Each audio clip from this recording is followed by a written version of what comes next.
Good morning, students. So today I will take you to computer class. First, I want to introduce myself. My name is Shourabh Sengupta, and you know me, but I have never taken your class. From today onwards, I will be your computer teacher.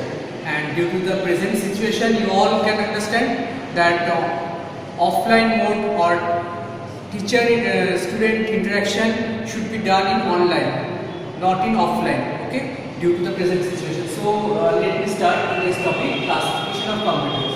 Now before coming to the classification of computers, you can see that first classification I have given generation. Generation means, see, computer evolution. We human beings also have some history, evolution history. From our early periods, then medieval periods, according to the history we all come to know. So in the same way, generation of computers. In simple language, if I tell you, a newly born baby, his height, his weight is very small. His weight is very less. But a toddler, just a toddler means a 1-year child. His height will be much bigger than the newborn baby, as well as his weight will be much more than the newborn child.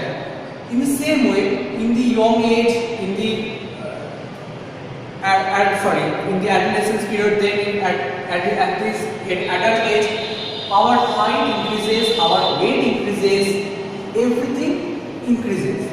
But in case of computer, generation of computers, the first computer developed in ENIAC, the first electronic computer in ENIAC, its size was just like a huge classroom. It produces too much heat. Its speed is not too fast, just nowadays. Compared to nowadays, its speed is not too much high, but its speed, its size is too much big. So first generation computers, their sizes are much bigger. Next, second generation of computers, they are using transistors. Now, generation of computers, you have already learned this thing in class 5, generation of computers. There are 5 generations. First generation. First generation uses vacuum tubes. Second generation uses transistor. So generations of computers, these computers, we are dividing the generations based on the technological advancement. First generation vacuum tubes, second generation transistor, third generation integrated circuits, fourth generation microprocessor, fifth generation artificial intelligence. So based on generations, 5 types of computers are classified. Next, purposes. Based on purposes, we can classify computers in 2 types.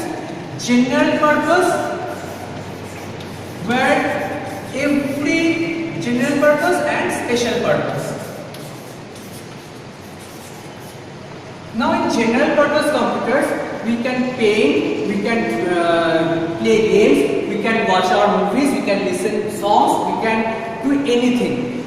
General purpose computers are used for everything. These computers are not for only some special purposes. By the name only general. By the name special, you can understand special purpose computers are used for only for some special purpose, only for to perform some particular kind of job. Take for an example, ATM machine. You all have visited ATM counter. Okay, so bank ATM machine, it has only few facilities or few jobs to perform, like for money withdrawal or to change the PIN code, to check the balance. All these jobs can be performed using special purpose computers.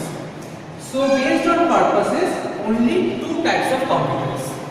Now coming to your chapter, that is based on size. Based on size, 4 computers are divided: microcomputer, mini computer, mainframe computer, supercomputer. Let me tell you, not only based on size but based on performance, based on speed, as well as based on price. Microcomputer is the cheapest and the smallest one, and its performance level is good, but less than mini computer, mainframe computer and supercomputer. Then after microcomputer, mini computer. Mini computer is the price and the performance of mini computer is more than microcomputer, but less than mainframe and supercomputer. Mainframe computer is expensive and its performance is very high, but less than supercomputer. Supercomputer on the other hand is the most expensive computers, and its performance is also very high. Okay. Now coming to the details of microcomputer. Now again, microcomputer, it is